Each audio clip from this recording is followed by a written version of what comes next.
کے بعد بیوی ہوئی، بچے ہوئے، سب کی محبت کو دیکھا، جب سب کی محبت دیکھ لیا اب انسان کو دنیا سے محبت ہو گئی۔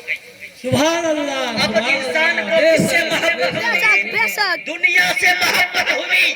اب محبت بھی ایسی کہ انسان اب کہہ رہا ہے اب مجھے جانا نہیں، اب یہاں ہی رہنا ہے۔ انسان اب موت سے ڈرنا شروع کر دیا، اب وہ یہ کہتا ہے اب مجھے یہاں سے جانا نہیں ہے۔ یہ انسان اس دنیا میں آیا، دنیا میں آنے کا مطلب کیا تھا؟ دنیا میں آنے کا مطلب یہ ہے کہ اللہ تبارک و تعالیٰ نے ہر انسان کو، ہر جنات کو جو اس دنیا میں بھیجا ہے وہ ایک خاص کام کرنے کے لیے بھیجا ہے۔ اور وہ خاص کام کیا ہے؟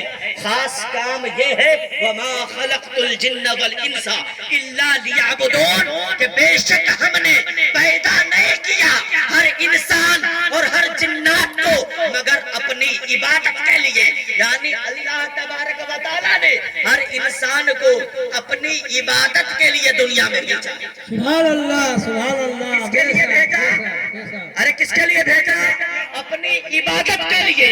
جب عبادت کے لیے دنیا میں بھیجا گیا اب انسان کے کام بھی ہے، انسان کی ضرورتیں بھی ہے، انسان کو وقت ملتا نہیں کہ وہ 5 وقت کی نمازیں پڑھ سکے، انسان کو وقت ملتا نہیں کہ وہ نماز کو پڑھ سکے، روزہ رکھ سکے، قرآن پڑھ سکے، سنتوں پر عمل کر سکے، حج کر سکے، زکوٰۃ دے سکے اور اپنے رشتہ داروں کے ساتھ اس نے سلوک کر سکے۔ جب یہ چیزوں کا وقت نہیں ملتا لیکن اللہ نے بھیجا تھا اس کو کہ میری عبادت کرنا، دنیا میں جانا تو کمانا بھی، میری عبادت بھی کرنا، کوئی کام پڑے کام کر لینا، لیکن جب کوئی مؤذن اذان دے اور تجھے بلائے حی علی الصلاۃ تو فوراً ہر کام کو چھوڑ دینا، کوئی کام کرنا مت بلکہ کام کو چھوڑ کر کے میرے مسجد کی طرف دوڑنا۔ اور جو مسجد کی طرف دوڑ کے آیا اللہ تبارک و تعالیٰ اسی کے بارے میں ارشاد فرماتا ہے، جو نماز پڑھا اس کے لیے بھی ارشاد فرماتا ہے،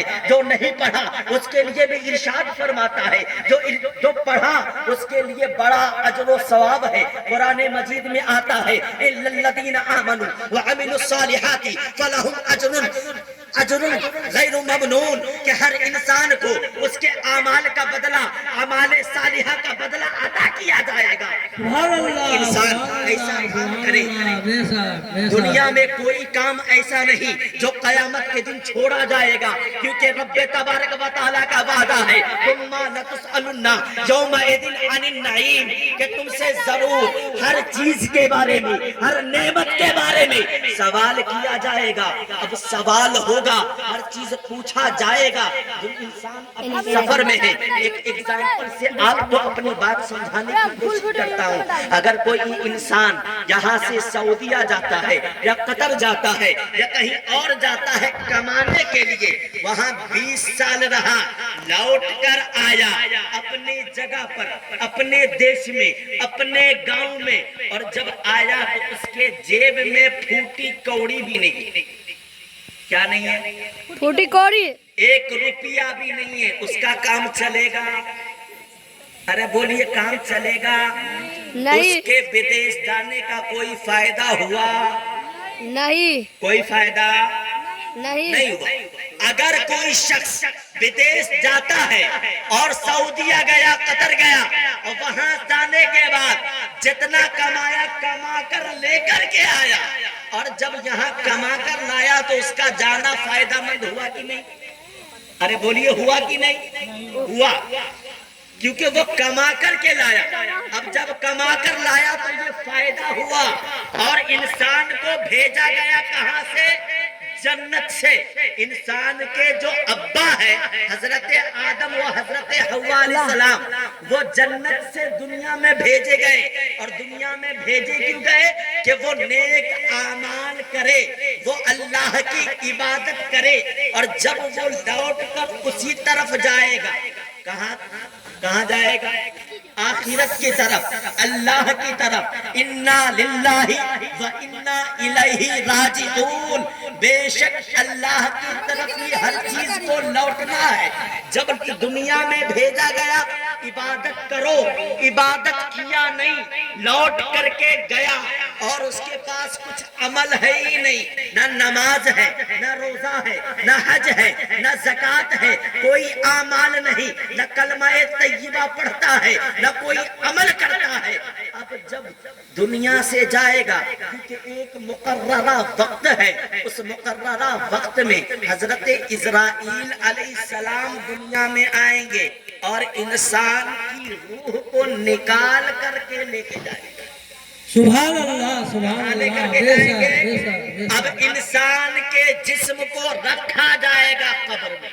کہاں رکھا جائے گا؟ قبر میں. ارے بولیے کہاں رکھا جائے گا؟ قبر میں. اور انسان کو حضور سے ملنے کے لیے، حضور کے گنبد کو دیکھنے کے لیے کتنے کنڈیشن کا سامنا کرنا پڑتا ہے. بہت سارے پروٹوکول ہیں. پہلے ویزا لگانا پڑتا ہے، ٹکٹ لینی پڑتی ہے اور وہاں رہنے کا انتظام کیا جاتا ہے. اس کے بعد کوئی شخص مدینہ پہنچتا ہے تو مدینہ پہنچنے کے بعد اس شخص کو مدینہ منورہ کی زیارت ہوتی ہے. لیکن پورا حضور کو اگر دیکھنا ہو اپنی آنکھوں سے تو ضرورت یہ ہے کہ صرف مرد آئے، اللہ تبارک و تعالی حضور کا دیدار عطا کرے. اب انسان مرا، اس کے اعمال کرنے کی جگہ ختم ہوئی، اب وہ عمل کر نہیں سکتا، عمل ساقط ہو گیا. اب جو عمل کیا تھا، چاہے اچھا عمل ہو چاہے برا عمل ہو، وہ اس کے ساتھ ہی رہے گا. فَمَن يَعْمَلْ مِثْقَالَ ذَرَّةٍ خَيْرًا يَرَهُ وَمَن يَعْمَلْ مِثْقَالَ ذَرَّةٍ شَرًّا يَرَهُ. چاہے عمل چھوٹا کیا ہو، ذرے کے برابر بھی اگر نیکی کی ہوگی اللہ اس کو بھی گنے گا. اگر کوئی عمل ذرے کے برابر بھی برا کیا ہوگا اللہ اس کو بھی گنے گا. اب اگر کوئی بدکار شخص ہوگا، اگر کوئی گنہگار شخص ہوگا، اگر کوئی کافر شخص ہوگا اور جب قبر میں جائے گا تو اس کے ساتھ ہوگا کیا؟ 6 منٹ 50 سیکنڈ. دنیا میں اس نے عیش کی، نماز کا وقت آیا نماز کو پڑھا نہیں، روزہ کا مہینہ آیا بیمار پڑ گیا، زکوٰۃ دینے کی باری آئی بالکل کنجوس بن گیا. جب حج کرنے کی باری آئی تو کہتا ہے حج کے لیے پیسے نہیں ہیں. اب ہوگا کیا؟ جب قبر میں رکھا جائے گا، قبر میں رکھنے کے بعد مٹی ڈالی جائے گی، مٹی ڈالنے کے بعد ایک دو فرشتے اللہ کی طرف سے بھیجے جائیں گے. ایک کو منکر دوسرے کو نکیر کہا جاتا ہے. اب منکر نکیر آئیں گے اور سوال پوچھیں گے. سوال کتنے ہوں گے؟ 3 سوال کیے جائیں گے. من ربک، اگر کوئی بے دین ہے، اگر کوئی گنہگار ہے، اگر کوئی کافر ہے، جواب دے گا ہاں لا ادری، میں کچھ نہیں جانتا، میں کچھ نہیں جانتا. پوچھا جائے گا ماں دینو کا، تیرا دین کیا ہے؟ کہے گا میں کچھ نہیں جانتا. پوچھا جائے گا ماں کنتا تقول فی ھذا الرجل، بتا اس آدمی کے بارے میں، اس شخصیت کے بارے میں تو دنیا میں کیا کہتا ہے؟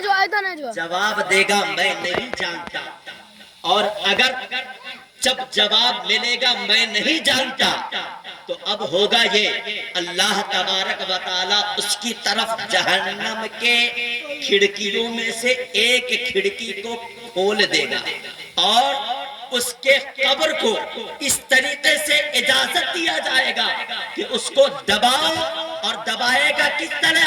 حضور کی حدیث ہے، حضور نے اپنی انگلیوں کو اس طرح طریقے سے انگلیوں میں ملا کر کہا کہ اس کی دونوں طرف کی پسلیاں اس طریقے سے مل جائیں گی، یعنی ایک طرف کی پسلی دوسری پسلی میں اس طرح جذب کر دی جائے گی، اس طریقے سے قبر اس کو دبائے گی اور اس کے اوپر فرشتوں کو مسلط کیا جائے گا جو نہ اس کی فریاد سنیں گے نہ اس کے درد کو دیکھیں گے، اور وہ